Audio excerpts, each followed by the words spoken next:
Your verdict is decided. Booba, get them! Hey-ya! Don't get frostbite. All desire can be broken.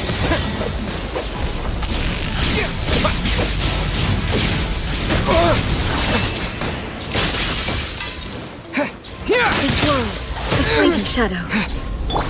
Let's dance! Out of the frying pan, into the pot! What's the hurry?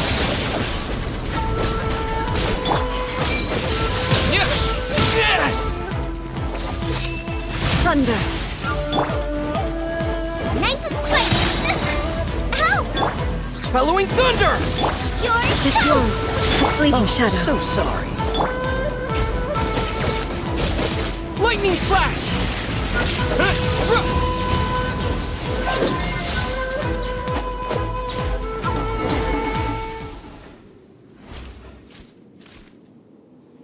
You've lost, eh? Yes, I have. Why can you not trust your people? These ambitions have transcended space and time. They are something that no one can snuff out.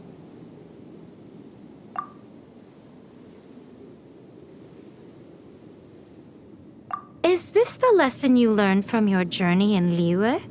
There are nations where humans cast their god aside and stride forward. So are we to just abandon the notion of progress for the sake of wishful thinking? You and I have both witnessed the great loss that progress can bring. Eternity. Eternity is the only way. When lightning flashes, it casts a shadow.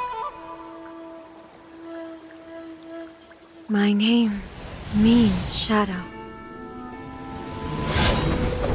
With my blade, I purged all obstacles to progress.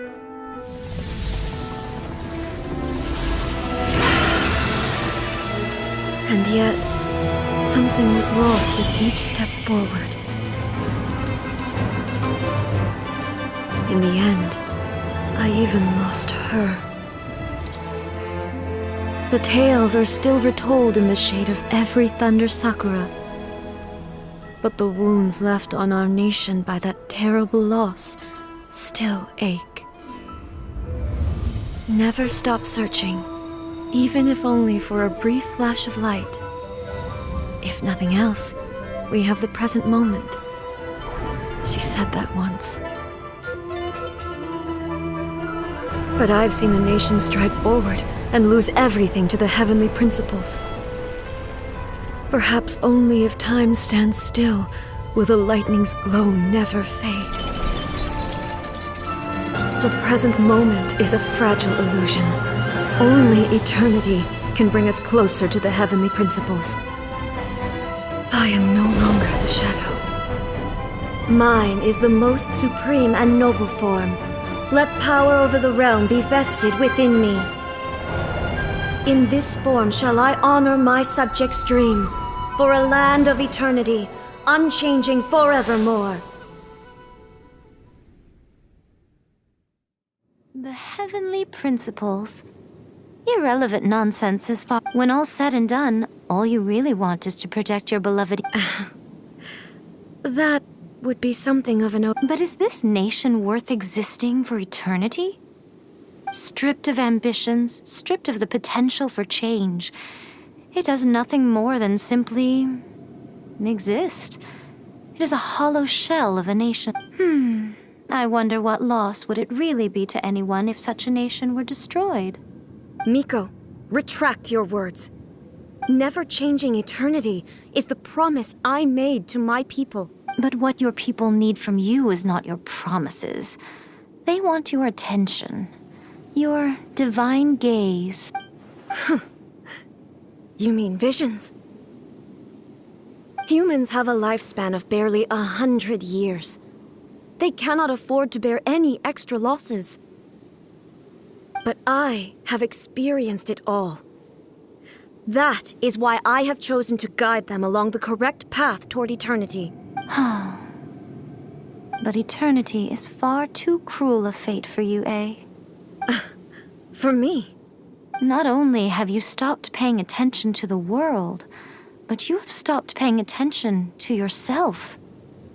It must have been terribly lonely here, all alone, for centuries on end. But it is necessary. You will miss much by refusing progress. You seek to prevent loss, but have you considered all you are losing by remaining here in stasis for all eternity? You are obviously lonely, and yet for the sake of eternity, you choose to stretch your loneliness out to infinity. Tell me this. Why is the sky here that was once so dark glowing again? Why now? This is your plane of euthymia. It's your inner world, so it can only mean that you are happy to see me again. You have found the loneliness here unbearable for a long time now, haven't you? I have nothing to say to that. But I have so much to say to you. Let me tell you all that has happened over the last few centuries. How long will that take? As a Fox envoy, I have an excellent memory. I recall every detail of the last few centuries with perfect clarity. So it will probably take me another few centuries to relay it to you.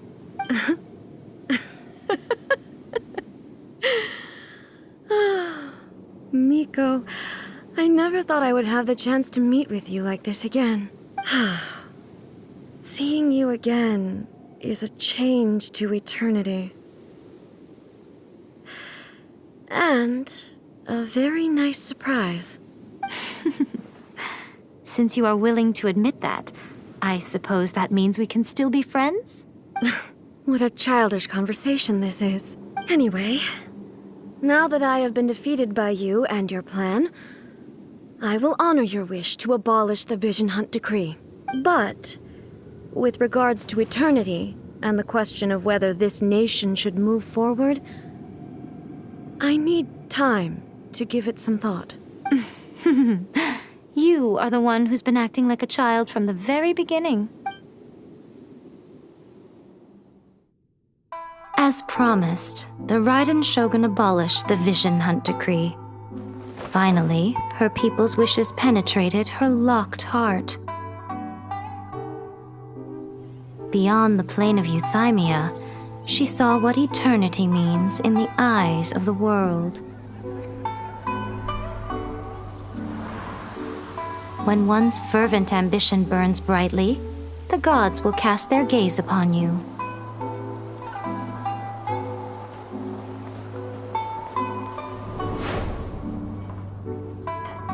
Some ambitions have the power to heal wounds, to bring victory, to inspire hope.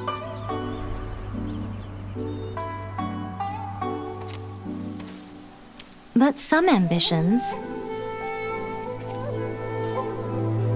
outlive their masters long after the soul ascends. They remain as they were in the beginning.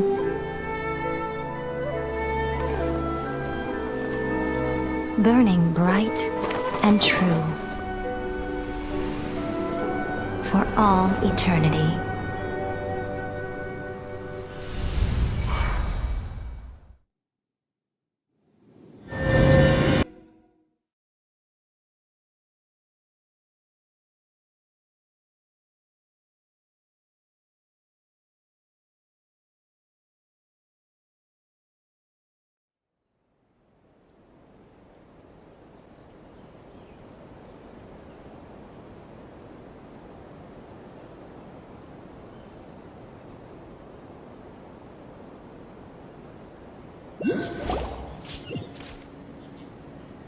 So what did you guys do in the Raiden Shogun's plane of euthymia anyway?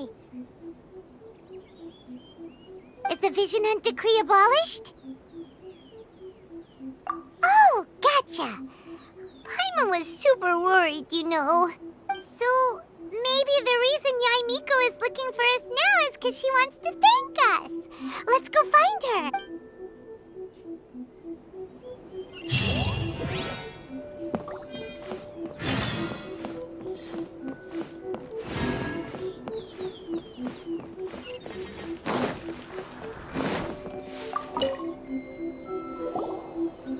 Hello, if it isn't the triumphant traveler.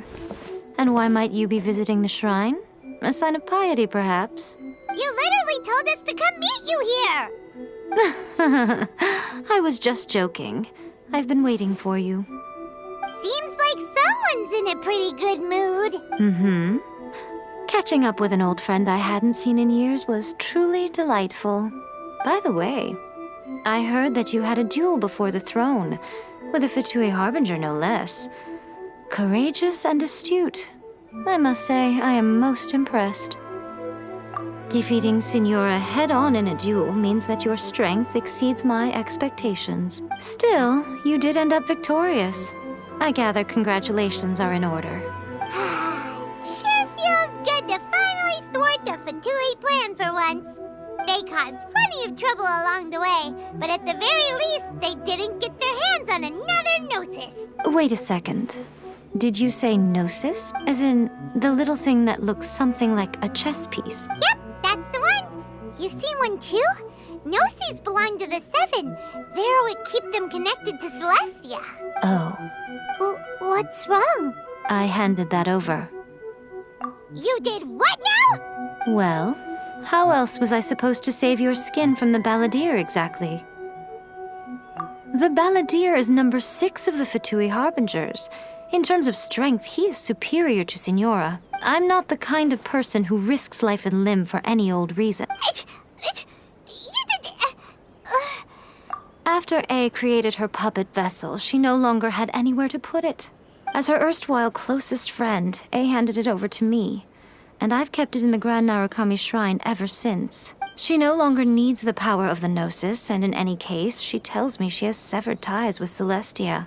Thus, the Gnosis became not only useless, but also a potential source of conflict. Is that not a good bargain, exchanging it for the one at the core of the Judging by the results, at least, I dare say I struck a good deal. When you put it like that, Paimon has to agree. The Traveler is worth more than a Gnosis. Well, what's done is done. And Paimon so anyway, you still haven't told us why you called us here today. It's to thank you. Really? You intend to travel all over Teyvat, and the time has come for the Inazuma leg of your trip to come to an end, has it not? As a mark of my gratitude, I will answer any questions you may have about the road ahead or the events of the past. What would you like to know about? I'm surprised an outlander like you is aware that there was once a change of Electro Archon. Few citizens of Inazuma are aware of this. Morat's told us. He said that the Electro Archon Ball has passed away. Yes. The truth of the matter is that there were 2 twin gods, Baal and Beelzebul.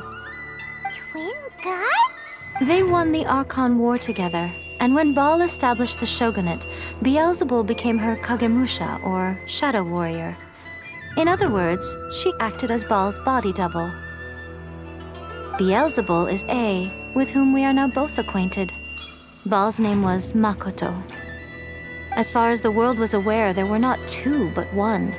They complemented each other, and they ruled Inazuma jointly, so there was no need for the public to know the truth. In fact, the name Baal and the title of Raiden Shogun was understood to refer to both of them. Right up until... Until what? Makoto died several hundred years ago in a war that I was not personally involved in. Since then, A has assumed the shogunate. Losing her sister must have been super hard on A. That was when A began to change. Makoto was her greatest loss. Paimon feels like she understands A a lot better now after finding that out. So what kind of god was Makoto? I didn't spend a great deal of time with her, but my impression was she was a gentle god, who in each moment cherished the beauty of what was before her. Wow. Are you sure? Okay then. Gave you? Keep it safe. Is that all you intend to do with it? There was me thinking that you might hang it around your neck to show off to the world, telling everyone who inquired that it was given to you by none other than Yai Miko, the wise and beautiful. Who in their right mind would do that? Okay, I'll stop. Now, a question for you. Traveler, what is your ambition? I see. But that is merely a small goal, based on what preoccupies you here and now. Your ambition should be something that transcends the world below and the starry sky above. Something that shines in unison with fate itself. Perhaps the reason you do not possess a vision is that such an ambition has yet to be engendered within you. It's a possibility. Continue on your journey, and maybe that moment will come to pass.